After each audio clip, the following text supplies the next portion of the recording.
Oh boy, is it coming.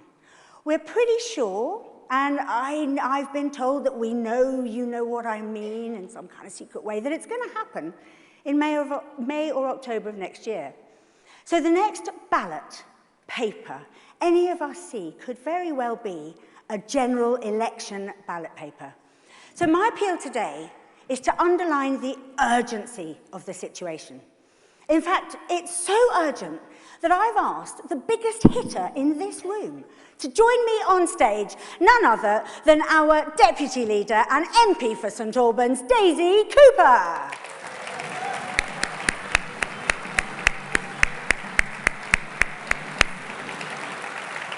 Hi, Daisy. Hi, Tilly. So, Daisy, I'm so glad you could join us today to talk about fundraising and underline quite how important it is. Thank you, Tilly. I am really, really happy to be here. Raising money is going to be so important for the next election, so I am delighted to be here to help you deliver that message to you guys. Just don't ask me to do anything cheesy, right? Oh, I'm not sure I can keep to that promise. I'm really sorry. But I was just talking about the urgency of the situation. Oh, it is really urgent, actually, Tilly. It's really, really urgent because it may be September now, but Christmas will be here soon. And Dave McCobb, our Director of Campaigns, he loves Christmas. In fact, do you know who else loves Christmas? Ed Davey loves Christmas. In fact, we all love Christmas, don't we? We all love Christmas. But this year, there is only one present that Dave McCobb and Ed Davey want. You see, any money that you can donate right now, we can spend before Christmas. And that means it will go so much further than, that's right, you can see where this is going. It will go so much further than any money you donate after Christmas, which we will still need after Christmas, by the way. But we will get more bang for your buck if you donate right now. And we need to get going early so we can compete with the Tories' megabucks. Don't get me started on the Tories, Daisy. Let's not forget just how conniving, how scheming they are. Unbelievably, they are increasing the maximum spend by a political party during the general election period by, wait for it, 78%. Yes, that means they will be able to spend more than £34 million. That's not the only rule that they're changing for their benefit. Incredibly, they're altering the rules around GDPR. I'm sure we are all, if you've been on Connect, if you've been on any of our databases, you know what GDPR is. And it's going to make them easier. It's going to make it easier for them to buy up data. And all this means it's even less of a level playing field. That's right. So the only way that we are going to make this a fair fight is if we raise as much money as we possibly can right now, and if we can spend as much as we can as soon as possible, and as cleverly and as smartly as we can. And what do we spend the money on? We spend our money on lots of really important things. We spend it on making sure that key voters in key seats know what we stand for. We make sure they know what we are fighting for and why they should vote for us. We want to spend it on our campaign organisers. Are there any campaign organisers in the room? Can I hear a cheer for our campaign organisers? A cheer for our campaign organisers. We need to spend that money on office space so that we can bring our amazing volunteers together. We need to spend that money on our leaflets so we can get our message out and on social media. And it's so important that we can spend it on both our national and local campaigns, delivering the message that we have, which is that if you want a Liberal Democrat MP, having a Liberal Democrat MP is vital for your area and the best thing for the country. So people, we need to get donating. Tilly, tell them how to do it. Well, our famous buckets are going round the room. What is this? This is the wrong slide. You have been given a precursor to what's happening next. How exciting. This QR code is what you're meant to point your camera to. That will get to our appeal page, or go to libdems.org.uk/appeal, or call me 07768 444 822. Have a chat. Tell me if you're going to donate, or let's just talk about the general election campaign. So that will mean that we can elect as many new MPs as we possibly can. I'm going to give a shout out to a few. I want to elect MPs in Guildford, Woo! Harrogate and Knaresborough, Woo! Winchester, Woo! Cheadle. Hooray! What about South Cambridgeshire? Hooray! And why don't we go north to East Dunbartonshire? Woo! And all of our amazing other target seats, of whom there are far too many to mention. Come on, guys, you're going to please keep donating. I want to see your phones out, scanning the barcode, using the link, and also there are buckets coming round as well. So please keep donating. We need to keep our incredible newly elected MPs in Parliament as well. So let's have a big old whoop for our MP for Cheshire and Amersham. Woo! Our MP for North Shropshire. Woo! Our MP for Somerton and Frome. And our MP for Tiverton and Honiton. Some of these guys have got boundary changes to contend with, so we need a bit of extra money. Just keep updating that number a bit higher. And we need to ensure that all of our current MPs keep their seats, like you, Daisy. So, whoa! So I want to go back to Dave McCobb.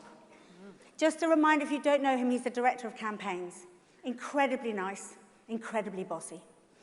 And he said to me, Tilly, please tell everyone how important it is we raise and spend money before Christmas. We can make such a huge impact in 2024 if we can invest people's donations now. Can you please say that? I mean, he's serious. He's deadly serious. He is. He's incredibly serious, Tilly.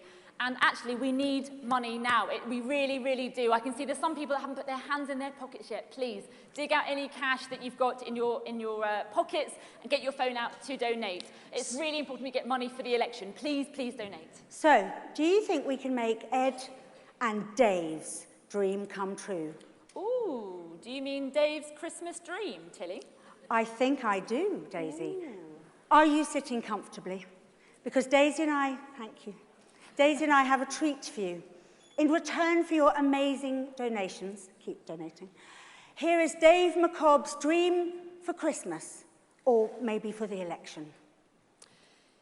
Twas the night after the election, and all through the land, not a Tory was stirring,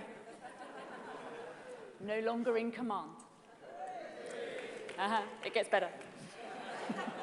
The Liberal Democrats had triumphed with MPs galore. Our hard work had paid off, offering hope, change, and more. We have the best policies. You know that's true. NHS, cost of living, social care, climate too. But one stands out, our unwavering firm view that we must rid all our rivers and seas, come on everybody, of poo. She wrote this. I did. 'Twas the night after the election. Dave McCobb's dream came true. The Tories had lost. Their time in power was through. That's more exciting than that, I'm sure. The future's now brighter. There is hope for our nations, and it is all thanks to your wonderful and generous donations. Cheesy enough? Oh, yeah. Okay, one final message. If you've got time, please stop off in Mid-Bedfordshire on your way home. Today is postal vote polling day. Thank you for your donations. Thank you for putting up... Thank you for putting up with our cheese. And see you in March in York. Hey! Everywhere I go across our great United Kingdom, I see the decency and strength of the British people. But we are in the worst cost of living crisis in a lifetime, and millions of families and pensioners are struggling more than ever before.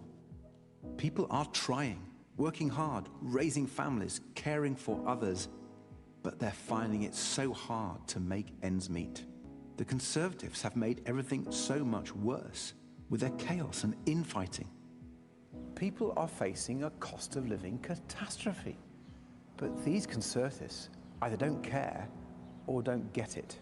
They've plunged our NHS into crisis, made cancer patients wait, and left loved ones in pain, desperate for that urgent ambulance. And Conservative MPs have voted time and time again to let water companies keep on pumping their filthy sewage straight into our rivers. All that must change. That's why more and more people are turning to the Liberal Democrats. They know we work hard for our communities, we hear your concerns, and never take you for granted. It's why so many people supported us in true blue Buckinghamshire, North Shropshire, Devon, and Somerset. They told us they'd voted Conservative all their lives, but never again. Everyone deserves to have a warm home, food on the table, clean water, and care when they're ill. That's the fair deal the Liberal Democrats are fighting for. It's the fair deal that British people deserve. Conference, please welcome the leader of the Liberal Democrats, Ed Davey.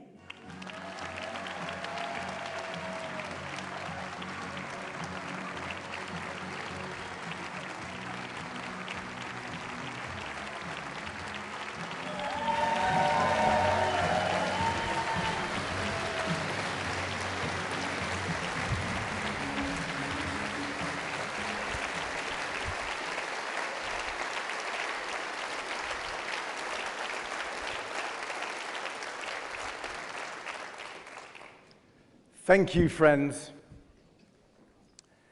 I'm afraid I have to start this afternoon with an apology. You might remember, after our incredible victory in Somerton and Frome in July, when the amazing Sarah Dyke overturned a Conservative majority of 19,000, I said it's time to get these clowns out of number 10. We even wrote it on the side of a big blue cannon. Do you remember? Well, a party member got in touch afterwards to say he is an actual clown. And he took great offence at being compared to the Conservative government.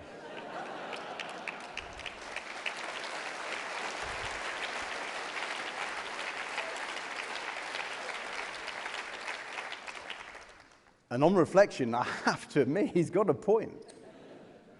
Clowns didn't crash our economy and send interest rates soaring. Clowns didn't let water companies make billions in profits while dumping filthy sewage into our rivers and onto our beaches.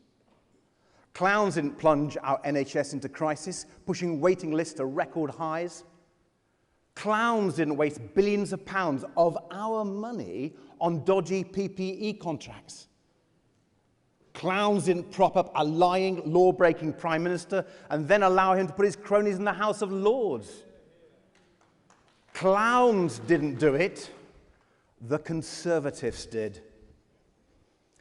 So, let me take this opportunity to apologise unreservedly to that party member and to the whole clowning community.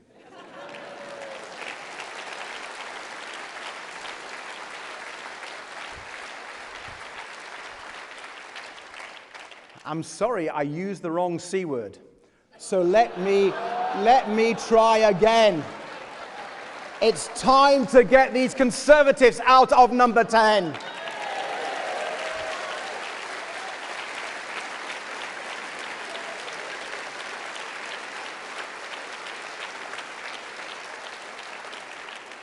And Liberal Democrats, we've made a great start. Sarah Green in Buckinghamshire, Helen Morgan in Shropshire, Richard Ford in Devon, and now Sarah Dyke in Somerset.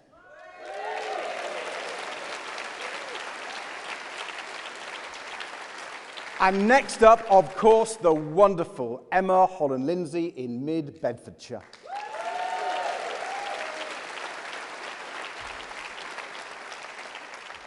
Friends, our by-election record in the last 2.5 years is nothing less than historic. And so too have been our fantastic local election results. This May, we gained an incredible 407 councillors right across England, from Sunderland to South Hams, from Lewes to Lancaster, and gained control of 12 more councils.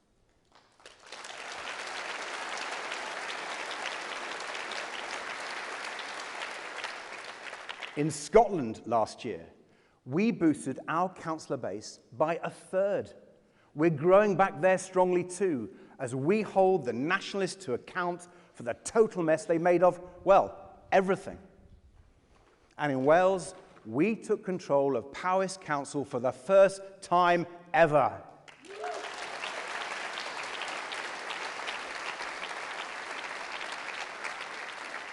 Liberal Democrats right across our United Kingdom, you should all be so proud of what we've achieved together.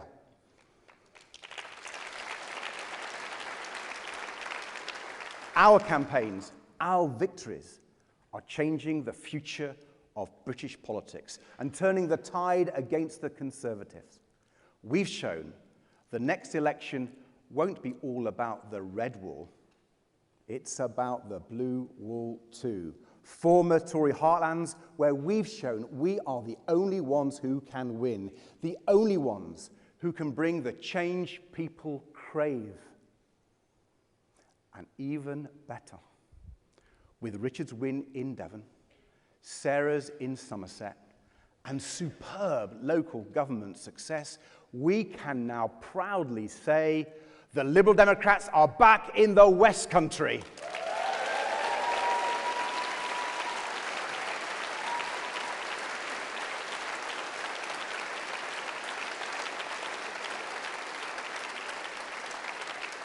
A second front against the Conservatives where every Liberal Democrat vote is the powerful vote for change. But now comes the big one, the general election. For the British people, the next general election can't come quickly enough. People are desperate for change. And while Rishi Sunak clings on, out of touch and out of ideas, our job, our responsibility, is to show the British people that positive change is possible and that we are ready to fight for it whenever the election comes. And this week, we've done just that. We've shown that we have the policies, the passion, and the people, not just to get the Conservatives out, but to deliver the real change people want, the fair deal people deserve.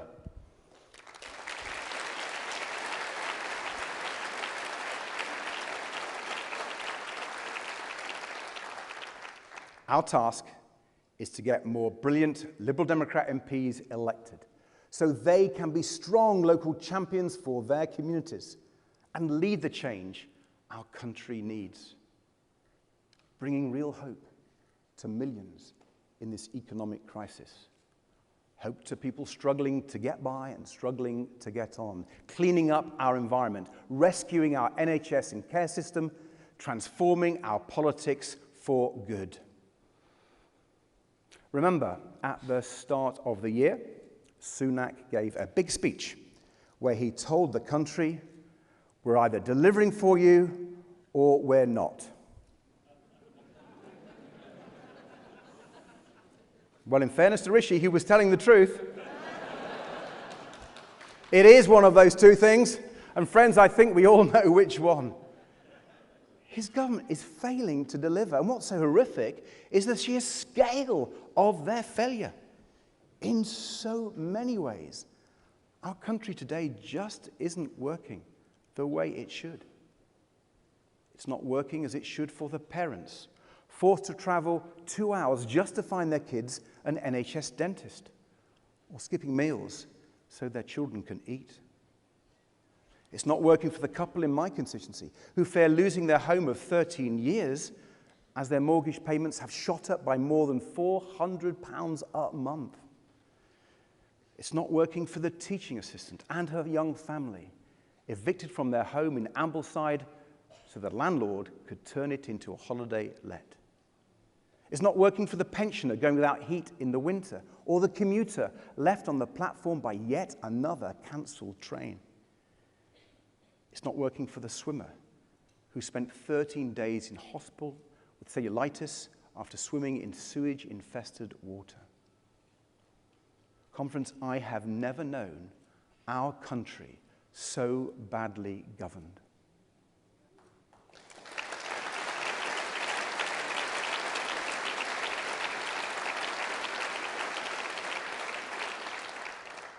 crimes unsolved, backlogs in our courts, delays to get a passport, crumbling school buildings, high streets in decline, and potholes everywhere. Now, there are many reasons why all these issues have got so bad, of course, but there is one fundamental cause: the Conservative Party. Britain isn't working because the Conservatives aren't working.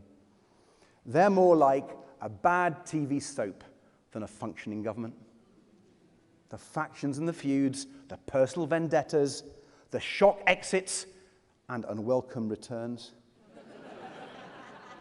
Each episode worse than the last. Well, it's time to change the channel. The corruption of Boris Johnson, the chaos of Liz Truss, the carelessness of Rishi Sunak. This whole Conservative shambles, they all have to go.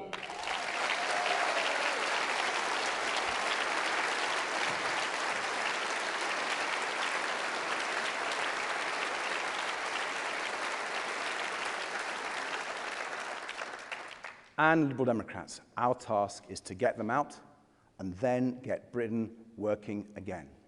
And that, of course, starts with the economy. We need to get our economy growing strongly again. Conservative ministers might think 0% growth and 7% inflation are numbers to boast about, but the British people certainly don't. Do you know, inflation's still higher than any time since Black Wednesday, worse even than at the height of the financial crisis. Food prices up 30% in just 2 years. Energy bills almost doubled, mortgage rates through the roof. And Rishi Sunak says this all shows his plan is working.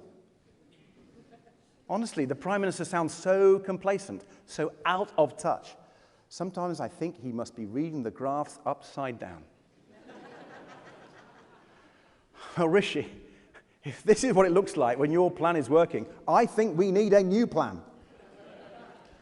And that's exactly what the Liberal Democrats have been putting forward. A real plan, not just to stop things getting worse, not just to return to business as usual, but to build the economy of the future.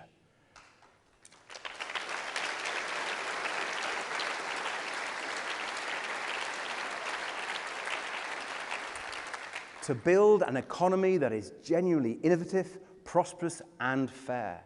An economic plan that gives everyone the chance to get on in life and see their hard work and aspiration properly rewarded. A plan that backs entrepreneurs to grow their small businesses and create worthwhile, well-paid jobs in their communities. And yes, a plan to tackle the climate crisis, reach net zero, embrace the clean technologies of the future.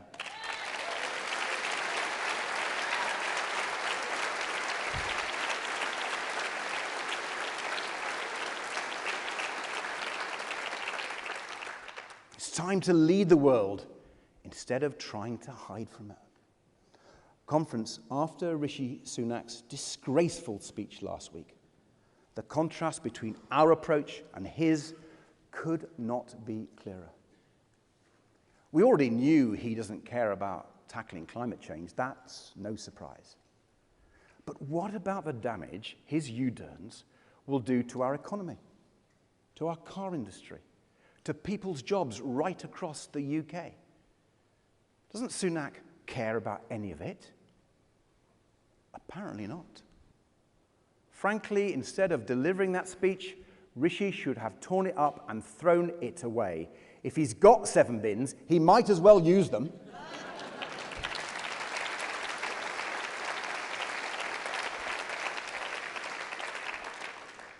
Sunak's small-minded and backward-looking approach is simply not worthy of our great United Kingdom. From the steam train to the internet, Britain has always led the world with ingenuity and innovation. We are a nation of pioneers and inventors, not just in our history, but in our present and our future. Liberal Democrats understand that. In government, we made Britain the world leader in offshore wind. We invested early. We had an industrial strategy. We showed we were serious. We attracted global firms to come to the UK and spend tens of billions of pounds to build factories and wind farms and create thousands of clean, secure jobs. And thanks to Liberal Democrat policies, the price of wind energy has more than halved. So now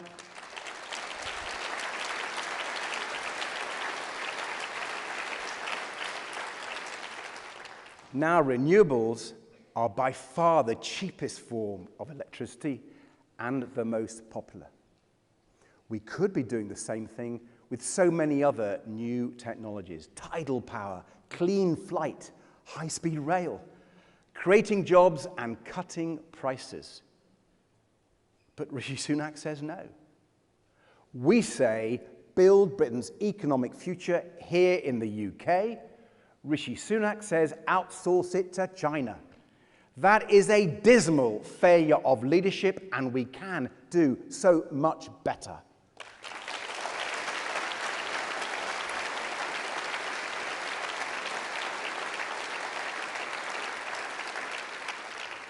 Britain led the world, and we can lead it again. But not with the Conservatives squabbling amongst themselves and clinging to the fossil fuels of the past. And not with the Prime Minister refusing even to attend the United Nations General Assembly last week. Instead of standing his lectern in Downing Street single-handedly trashing our economic future, Rishi Sunak should have been in New York, working with global leaders to tackle this crisis together. Britain can be an incredible force for good when it stands tall on the world stage. But Rishi Sunak doesn't seem to care about that either. He's getting it wrong at home, and he's getting it badly wrong abroad too. Our vision is for a Britain that leads the world as we embrace the economy of the future. The Conservatives would only shackle us to the past. And there's another crucial part of our economic vision, another area where we are so different from this government. Something that would so obviously make an enormous difference to our economy and our standard of living. Something we have always been proud to champion, even when no one else even dared whisper it. Fixing our broken relationship with Europe.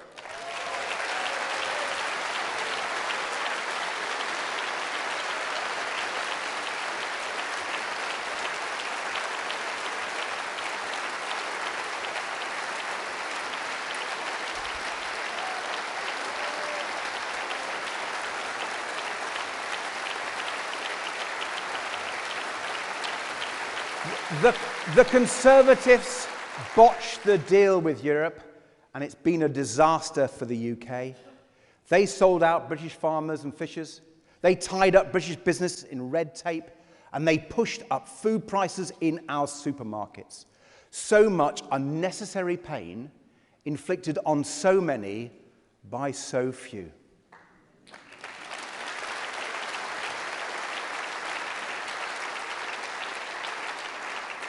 And only the Liberal Democrats have consistently stood up against it. Only we have set out a detailed plan to tear down those trade barriers, fix our broken relationship with Europe, and get a better deal for Britain. Yes, only we.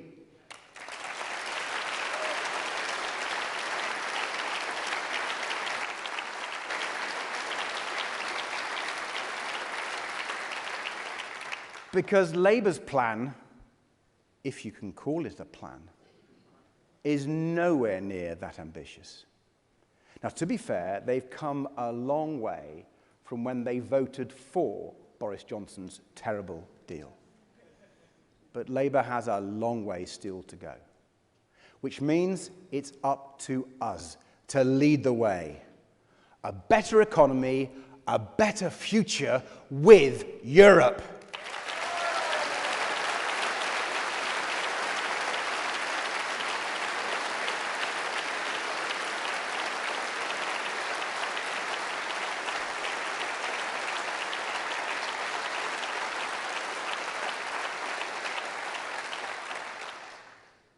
Opportunity, investment, innovation, trade.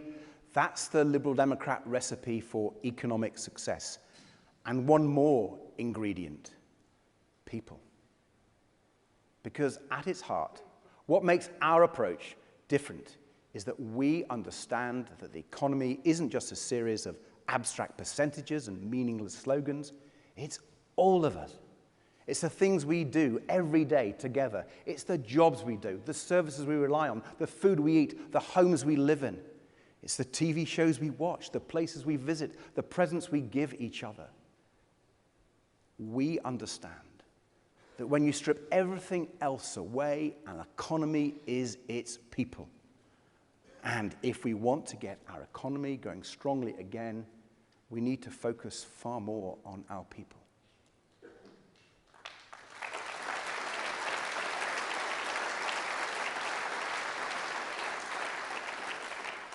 Now, of course, that means investing in people through education, training, skills.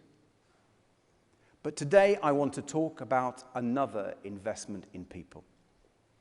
An investment that too often has not been linked to economic growth, even though it's central to growth. And that's an investment in people's physical and mental health.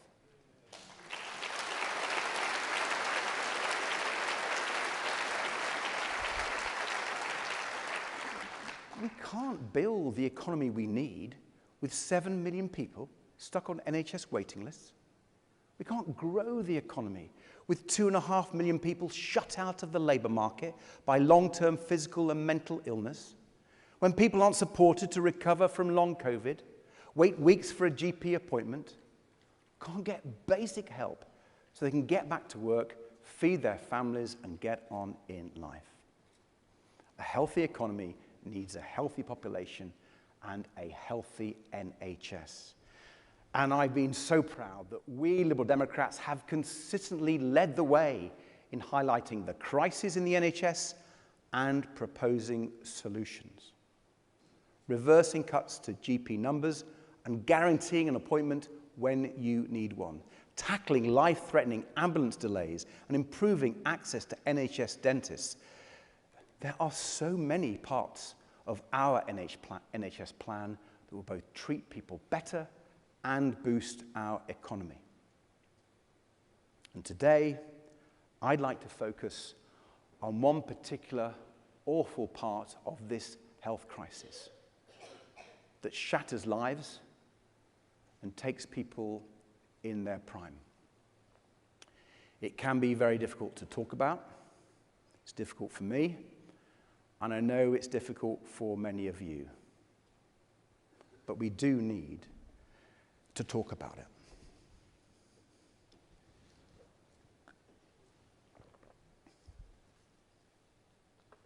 And it's cancer.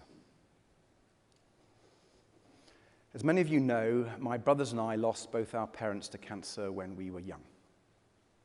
My dad died aged 38, just a few months after being diagnosed with a cancer called Hodgkin lymphoma. I was only 4, so I don't remember it very well. What I do remember is my mum's grief and her incredible strength in the months and years that followed after being widowed so young with 3 boys under 10. Then, when I was 9, cancer came for Mum too. She was diagnosed with breast cancer, and I do remember how that felt. She had treatment, including a mastectomy. But 3 years later, they found secondary breast cancer, metastatic cancer, in her bones. And they told her it was incurable. Yet Mum refused to accept that it was incurable. She battled it for 3 years for her boys. She tried everything, including a naturopath, while we looked after her. It was hardest, of course, in the last 18 months or so as she became bedridden and the pain became excruciating. For me, caring for her became my life before school and after school. I'd sit for hours on her bed talking to her, telling her about my day, listening to her stories, trying to make the most of every minute. When she was fighting the cancer with the naturopath, my top task was mashing up carrots and apples for the healthy juice drinks she lived on. Then was helping her with the pain, pouring out doses of morphine from this big bell jar we had in the kitchen. I don't think they'd allow that now. Putting pads on her legs and sides so she could give herself small electric shocks when the pain got really bad. It was a tough period as a teenager, but it was much, much tougher for Mum. Yet those years were also special. They gave me an incredible bond with my mum. She was so strong, so resilient, fighting to be with her boys, even in the face of such a cruel disease. I like to think I learnt a lot from her. I was 15 when she died. They'd put her on my way to school, in my school uniform, by her bedside when she died. Now, I don't tell you all this because I want you to feel sorry for me. Not at all. It was a long, long time ago, and I've been very lucky since. But I do tell you all about this because actually, too many families have their cancer stories, like mine, today. My family story isn't unique. There are millions of us whose lives get turned upside down by cancer. This very day, across the UK, 1,000 people will hear that fateful diagnosis. 1,000 people choking back tears as they try to process what it means for them. 1,000 people trying to figure out how to tell their loved ones, how to break the news to their partners, to their parents, to their children. And then 1,000 people wondering what comes next. Now, we are fortunate in this country that there are brilliant people in our NHS and in charities like Macmillan, and there's a story of progress and hope. Cancer mortality rates have fallen by 25% in the last 30 years. 10-year survival rates have doubled in the last 40. Diagnoses like both my parents were given are no longer necessarily the death sentence today that they were back then. Science and universal healthcare really are wonderful things. But I still think we could be doing so much better on cancer. Far too many people are still waiting far too long for a diagnosis or to start treatment after being diagnosed. And I'm afraid to say they've been let down and forgotten by this Conservative government. Last year, the government promised a new 10-year cancer plan. It was supposed to be a searching new vision for how we will lead the world in cancer care. This year, after 2 changes of Prime Minister and 3 changes of Health Secretary, that plan has been junked. Yet another casualty of all the Conservative chaos. Hopes raised only to be cruelly dashed. Because we do need a cancer plan. Despite all the progress, our survival rates still lag behind France, Germany, the US, and Japan. And the government is now missing every single one of its waiting time targets for cancer. And not by a little, but by a lot.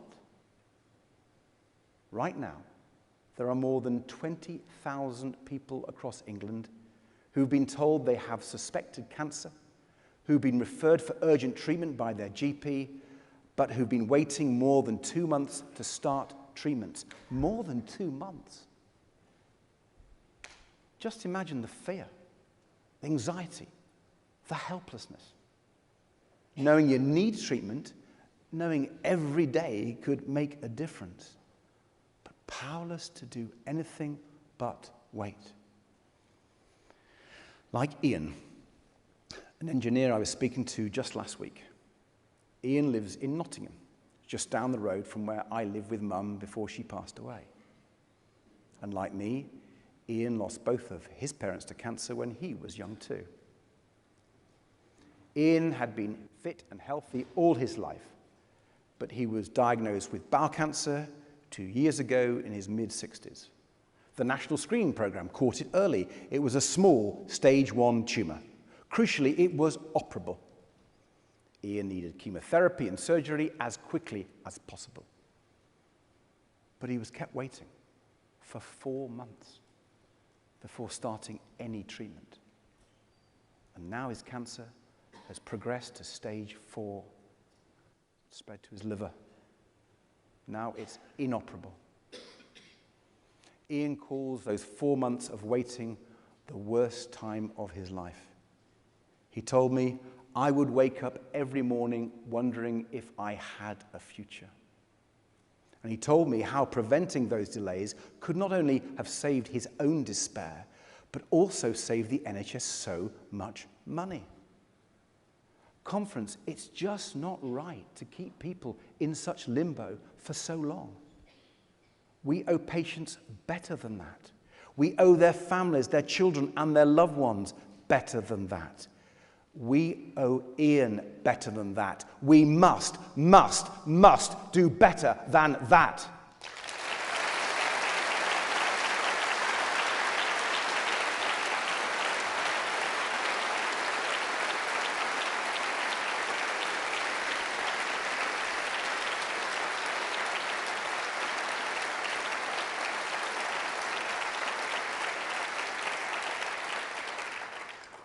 Just in the last few months, we have seen incredible breakthroughs that could revolutionize the way we diagnose and treat many types of cancer.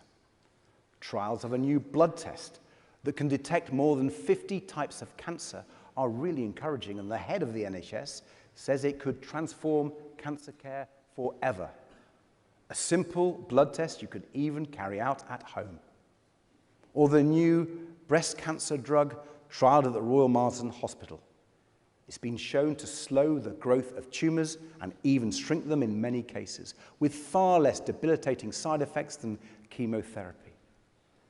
Just think what a difference breakthroughs like these could make.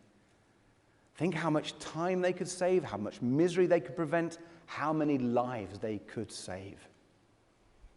And it's the job of government to back research like this, so scientists and doctors can make the next breakthrough, and the one after that, and the one after that. It's the job of government to make sure that whenever those breakthroughs happen, the NHS rolls out the benefits to patients as quickly as possible. If someone's life can be saved by a new blood test or a new drug, no unnecessary delays should stand in the way, and it's the job of government to make sure that we are diagnosing cancer as early as possible, that patients are starting treatment as early as possible, and that every patient gets the ongoing care and support they need.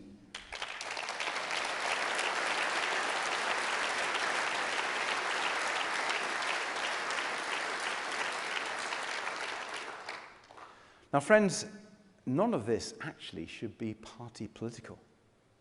I know there are MPs in every party who have lost loved ones to cancer, like I did, or indeed who've battled cancer themselves. So I fervently hope we can build a consensus across politics to make cancer a top priority in the next Parliament. But as leader of our party, I can at least promise you this. For Liberal Democrat MPs, it will be a top priority. And that's why today I'm announcing our new and ambitious plan to end unacceptable cancer delays and boost survival rates.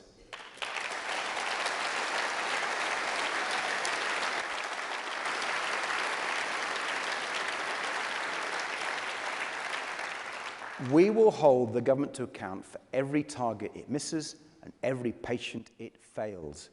We will never stop fighting for better care for you and your loved ones. Of course, it's not just cancer where the government is letting patients down. It's pretty much everything. The Conservatives have broken promise after promise on the NHS, from their 40 new hospitals to 6,000 more GPs, to Rishi Sunak's pledge to bring waiting lists down. All of it, just meaningless noise. All a total con. Perhaps there should be a warning on the ballot paper, just like there is on cigarette packets. Voting Conservative is bad for your health.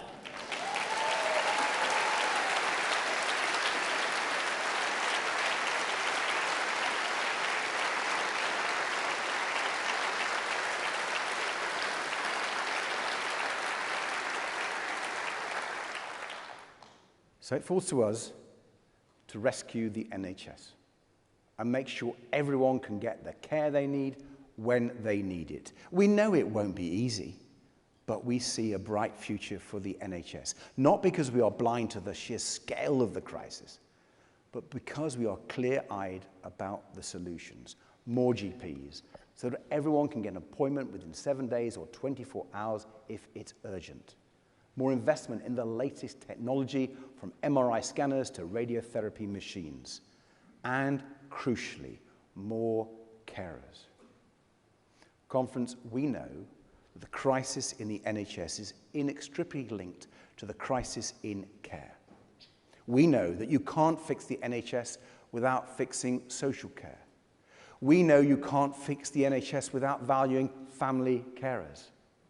Fix care and you fix the NHS. Better social care, with many more care professionals better paid. More support for family carers so people can cope better looking after loved ones. These are low-tech, affordable ways to save our NHS, investing in care. So people can be discharged more quickly or don't need hospital care in the first place. So pressure on overstretched hospitals can be reduced. So patients aren't stuck for hours waiting to be seen in A&E. So ambulances aren't stuck for hours waiting outside A&E to hand over patients. Conference is all connected. Our plan for social care and family care is a central part of our plan for the future health service.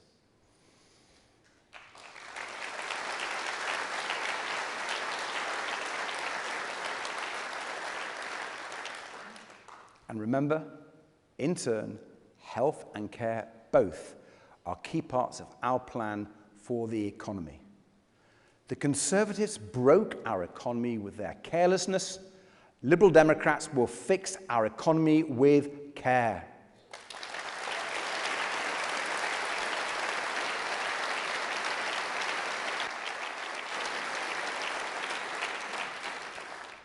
Now, as we make our pitch to people, we need to show such real change is possible. We need to restore hope. When you look at the harm these Conservatives have done to people and done to our country, one of their worst is this: cynicism. When I speak to people on the doorstep or in my surgeries, I get a very clear impression of this. The idea that nothing can be done, that people in power don't care and won't fix things. A sense of hopelessness. The toxic brew of incompetence, scandal, and chaos served up by this government hasn't just poisoned people's views of the Conservative Party, but it's poisoned their trust in politics as a whole. Frankly, it's the only weapon the Conservatives have left. Convince people to expect less from government. Now, there are two ways to respond to the widespread cynicism the Conservatives foment. One way is simply to accept it. And that's the path that the Labour Party, sadly, seems to have chosen. Lower your sights. Give up on really changing things. Make your pitch nothing more than not as bad as the Tories.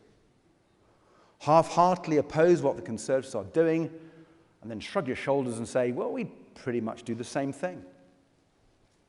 That's one way of responding to the cynicism, but it is not the Liberal Democrat way.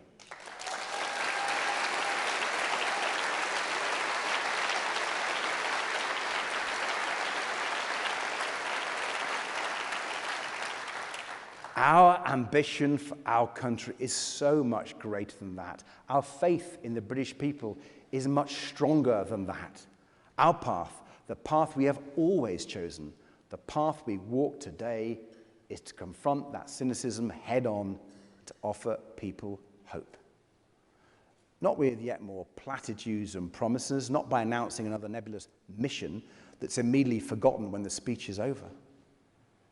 No, by fighting for the big changes, the changes needed to restore people's trust in politics and rebuild their confidence in our public services. And that starts with political reform.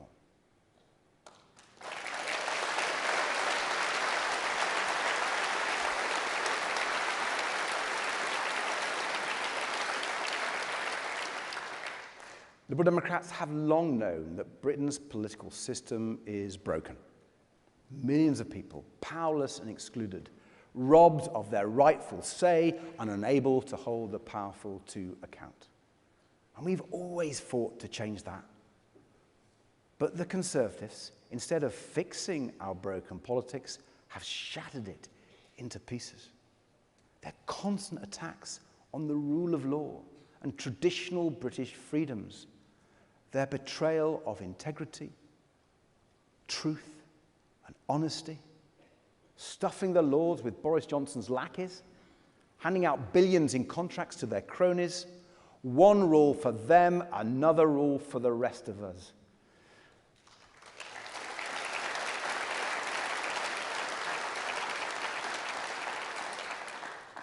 And it wasn't just Boris Johnson. Owen Paterson, Nadeem Zahawi, Matt Hancock, Dominic Raab. So much sleaze, so many scandals. No wonder people are cynical. Clearing it up is no small task. It will take more than tinkering around the edges. We need to transform the nature of British politics itself, to make it more relevant, engaging, and responsive to people's needs and their dreams, to bring together our great family of nations instead of tearing it apart. And yes, at the heart of those reforms must be a fair electoral system.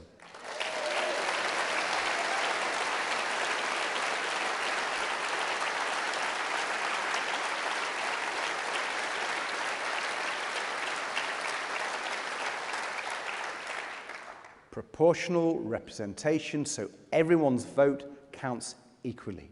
Because we know that the antidote to cynicism is not defeatism, it's empowerment, putting real power in every voter's hands to elect MPs who can't take them for granted, who have to listen to their concerns, who must work hard for them. Real power to hold politicians properly to account when they fail to deliver. Real power to demand better schools and hospitals, affordable housing and safe communities, and a clean, healthy environment. That's why fair votes is such an important part of the fair deal we're fighting for. Empowering people at the ballot box is the only way to make the big changes we need for our country. It's the only way to mend our broken politics, restore trust, and offer real hope. But when we listen to people, we do get it. It is hard to hope right now. With everything we've been through, the years of conservative neglect, the multiple crises we face, and with a terrible war still waging on our continent, it's hard to hope. So I don't blame anyone for feeling cynical. I blame the Conservatives for spreading cynicism, but I don't blame anyone for feeling it. But for myself, I'm still incredibly optimistic about our future as a country. Because everywhere I go, I see the amazing strength, decency, and courage of the British people. And because my life has taught me that no matter how tough things get, you can get through them. Brighter days can follow even the darkest. That was true for me as a teenager, and I know it's true for our country today. Our future is bright. Better days lie ahead for our country, and Liberal Democrats, we know what must be done to reach them. Mend our broken politics, put real power in people's hands. The awful cost of living crisis. Save the NHS, fix care, and make cancer a top priority. Clean up our rivers and protect our precious environment. Build the economy of the future, lead the world, and spread prosperity and opportunity to all. This is our vision. These are our priorities. These are the big changes our country needs. So let me be crystal clear. Whenever the next election comes, every vote for the Liberal Democrats will be a vote to make these changes happen. And every Liberal Democrat elected to Parliament will fight tirelessly to make them happen.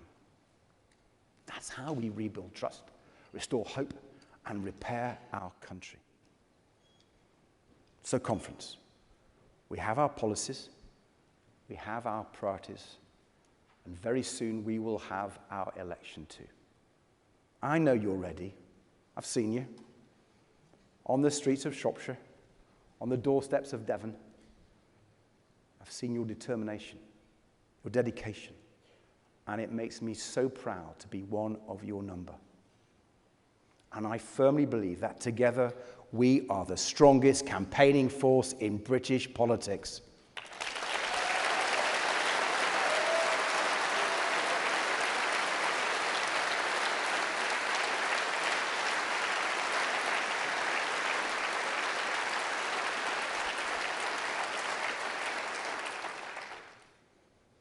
We have taken chunks out of the blue wall. We have made it start to crumble. Now let's smash it for good. The British people are desperate for hope. The British people are desperate for change. The British people are desperate for a fair deal, and we are the ones who can make it happen. So let's get to it.